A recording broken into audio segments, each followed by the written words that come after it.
Hello বন্ধুরা, কেমন আছো তোমরা? সবাই ভালো আছো তো? আর আমি তো ভালো থাকার চেষ্টা সব সময় করি, কিন্তু সময় কখন কাকে কোথায় নিয়ে দাঁড় করিয়ে দেয় কে বলতে পারে বলো? আর সময় যখন যাকে যেখানে নিয়ে যাবে তার তো যেতেই হবে। এখন আমি পয়লা বৈশাখের দিন দেখো মানুষ কোথায় যায়, আর আমি চলে এসেছি গৌরাঙ্গদার দোকানে। আক্তারদার দোকানে ভিড় ছিল, এর জন্য গৌরাঙ্গদার দোকানে চলে এলাম ডাক্তার দেখাতে। আর আমার ক্যামেরাম্যানের শরীর খারাপ, আর ডাক্তার কি বললো জানো? ওখান থেকে এসে ডাক্তার বলল স্যুপ খেতে। স্যুপ কোথায় এখন? বললো বাইরের খাবার খাবে না। আবার বাইরের খাবার খাবে না, স্যুপ তো আমরা চিনি না। তারপর জিজ্ঞেস করলাম আমার ক্যামেরাম্যানকে, ক্যামেরাম্যান বললো ও মা বাড়িতেই বানিয়ে ফেলো না। কেমন করে বানাবো?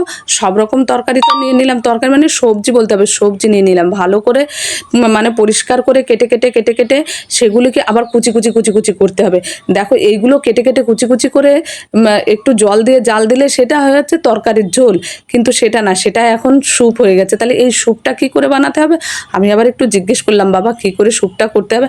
তা বলে দিল তুমি আগে তরকারিগুলো কেটে কেটে সবজিগুলো কেটে কেটে কুচি কুচি কুচি কুচি কুচি কুচি কুচি করে রেডি করবা। তাই আমি নিয়ে নিলাম কি, আলু নিয়ে নিয়েছি, একটা চিচিঙ্গা নিয়ে নিয়েছি, একটা দেখলেই তো একটা গাজর ছাড়িয়ে নিয়েছি। মানে ঘরে যত রকম সবজি ছিল তার থেকে কিছু কিছু কিছু কিছু অংশ নিয়ে একদম কুচি কুচি কুচি কুচি কুচি কুচি কুচি করে কেটে নিচ্ছি, কেটে নিয়ে তারপর সে বানিয়ে নিচ্ছি।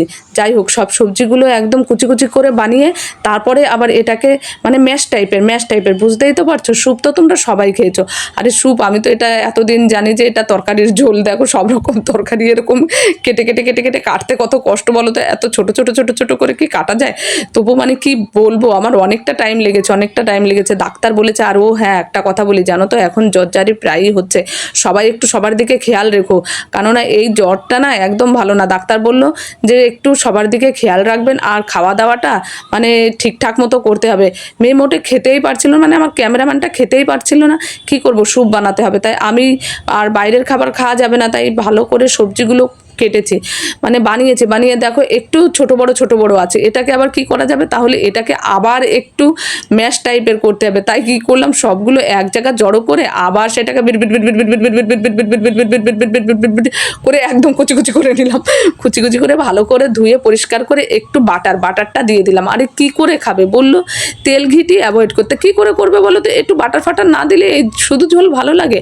অনেক কিছু লাগে, ভিনিগারটা লাগে, মানে একটু ব্ল্যাক পেপার মানে গোলমরিচের গুঁড়ো দিয়ে দিলাম, গোলমরিচের গুঁড়ো দিয়ে বাটার দিয়ে একটু সন্দব নুন দিয়ে ভালো করে নেড়ে নিলাম স্যুপটা করার জন্য। ভালো করে বেশি ভাজা ভাজা করা যাবে না, একটু হালকা ভাজা ভাজা করে নেড়ে জল দিয়ে ফুটতে দিয়ে দিয়েছি। আর এটা হচ্ছে কর্নফ্লাওয়ারটাও ঘরে ছিল, তাই কর্নফ্লাওয়ারটা দিয়ে জানো না এখন কত কি করতে হয় বাঙালি আমরা, কিন্তু আমরা তো কারোকে নকল করতে ছাড়ি না।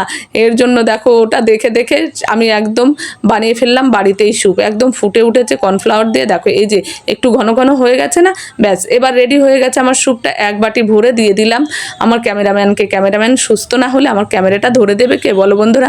এতক্ষণ তোমরা সঙ্গে থাকলে দেখলে, অনেক অনেক শুভকামনা শুভেচ্ছা রইল সকলের জন্য। আবার